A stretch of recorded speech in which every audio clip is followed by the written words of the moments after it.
All right, welcome to The Explainer. I am so pumped to have you here today. We are going to dive straight into a genuinely fascinating, highly complex document, the Adoption Accountability Forensic Legal Audit 1979-2026.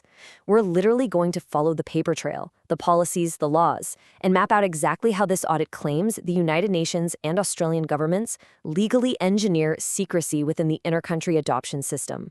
It is a stunning forensic deep dive, so let's get started. So here's our roadmap for this investigation. We're going to break this down into 5 core pillars today: the accountability firewall, UN institutional capture, the maintenance economy, institutional narrative control, and finally, the human cost.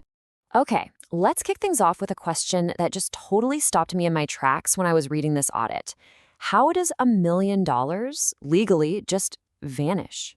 Between 2016 and 2018, the Australian Department of Social Services, the DSS, gave approximately $1.03 million to International Social Service Australia.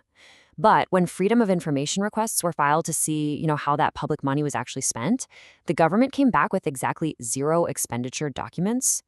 No way, right? How is that even legally possible?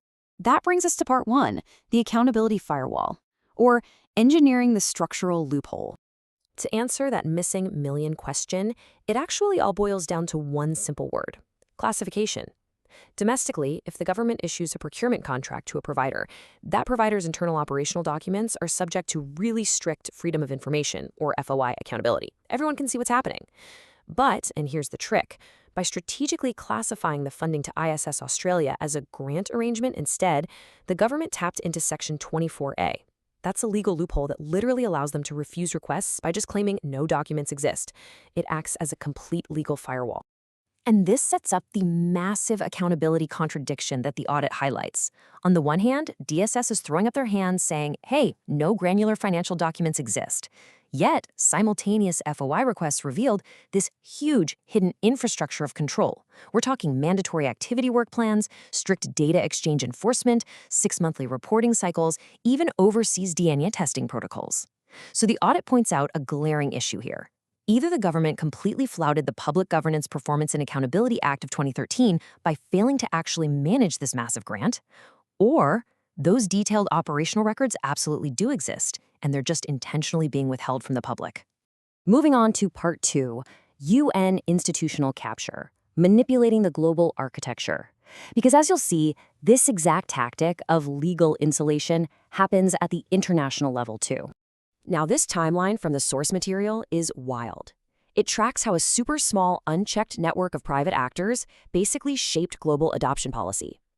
In 1979, the NGO Defense for Children International, or DCI, is founded by Nigel Cantwell. Fast forward to 1989, and DCI is suddenly serving as the NGO coordinator drafting the UN Convention on the Rights of the Child. In 1993, Cantwell helps shape the Hague Convention, which the audit argues essentially institutionalized the global adoption market. Then, in 2004, Professor Jap Dolk, who's closely aligned with DCI, initiates the drafting of alternative care guidelines. And the kicker? The audit stresses that all of this happened without systematic public conflict of interest disclosures at the UN level. So what's the play here? Well, during that 2004 drafting, the architects deliberately chose the word guidelines rather than standards. Why? To create what is known as soft law. The audit explains this was a tactical move to completely bypass the democratic scrutiny of UN member states. Even when the UN General Assembly explicitly refused to adopt these guidelines as a binding resolution in 2009, DCI and its network just immediately started promoting them globally as the definitive gold standard. They basically weaponized the UN's symbolic authority without having binding legal backing. All right, part 3, the maintenance economy, focusing on generating and managing rupture.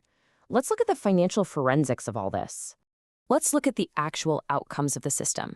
This data set from the Intercountry Adoption Tracing and Reunification Service, ICATRIS, from 2016 to 2017 is pretty stark. It shows that despite intense, highly specialized intervention, the system fails to trace biological families 85% of the time. The audit actually notes that an absolutely staggering 95% of adoptees in this dataset remained permanently disconnected from a physical reunion.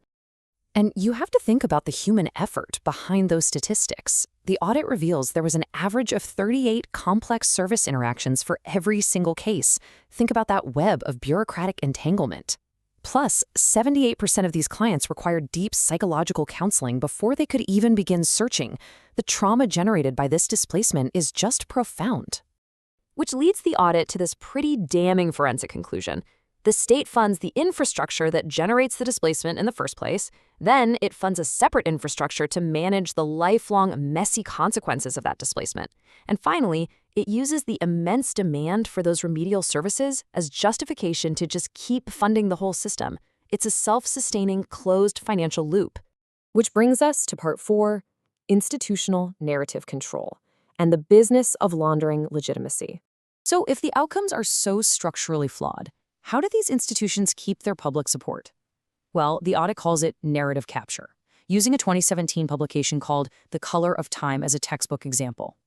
Here's how the laundering worked. Step 1, the state authority, DSS, provides the funding. Step 2, their financially dependent grant recipient, ISS Australia, manages the project. Step 3, an NGO hosted by ISS compiles the adoptee stories. Step 4, authorities globally distribute over 700 free copies. The audit points out that this publication celebrated the system's responsiveness, but it was produced entirely without independent editorial oversight or budget transparency. They basically laundered systemic trauma into administrative legitimacy. Now, we have to transition to our 5th and final pillar, the human cost. We're looking at the real-world impact of systemic secrecy here. Because when institutions prioritize plausible deniability over accountability, the fallout is devastating. The audit investigates the Julie Chu trafficking syndicate to really illustrate this point. Back between 1980 and 1982, roughly 60 to 63 Taiwanese infants were trafficked, with about 24 of them sent to Australia. The falsified household records were literally validated by Australian courts. Yet when this finally emerged in 2017 casework, the state's response lacked any official apology, any financial reparations, or any criminal accountability framework. The audit argues that a historical crime of child trafficking was downgraded to mere administrative casework just to protect the institution. The audit then anchors this human cost in contemporary domestic data, specifically the 2025 SNICIC Family Matters Report, which is produced by the National Peak Body for Aboriginal and Torres Strait Islander Children. The metrics here are honestly staggering. First Nations children are 6 times more likely to be in out-of-home care, and infants are 9 times more likely to be removed compared to non-Indigenous children. On top of that, the family reunification rate for First Nations children sits at a catastrophic 3%. According to the audit, this illustrates a massive structural failure. I mean, think about this. Only 1% of First Nations children in out-of-home care are placed with Indigenous kin. The report describes this as a total collapse of the Aboriginal child placement principle. Furthermore, only 16 cents of every single child protection dollar goes to family support and prevention. The financial structure overwhelmingly favors family removal over family preservation. And this breakdown of domestic accountability, it actually led to a very recent severe international escalation. In May 2026, the UN Committee on the Elimination of Racial Discrimination, or CERD, issued an early warning and urgent action procedure against Australia. The committee formally condemned structural racial discrimination in both child removal and youth justice, pointing out that First Nations children make up about 65% of children in detention, despite being only 6.5% of the youth population. They also explicitly condemned practices like solitary confinement and the use of spit hoods on minors. So that brings us to the conclusion, the structure of secrecy. Let's synthesize all these layers of domestic and international findings. To quickly recap the forensic conclusions, the whole system basically survives on legal fictions. When an adoption order is issued, original birth certificates are canceled and amended to say, as if born to the adoptive parents. The audit states this is a direct breach of UNCRC Article 8 regarding identity preservation. The system maintains its plausible deniability through those opaque grant loopholes we talked about.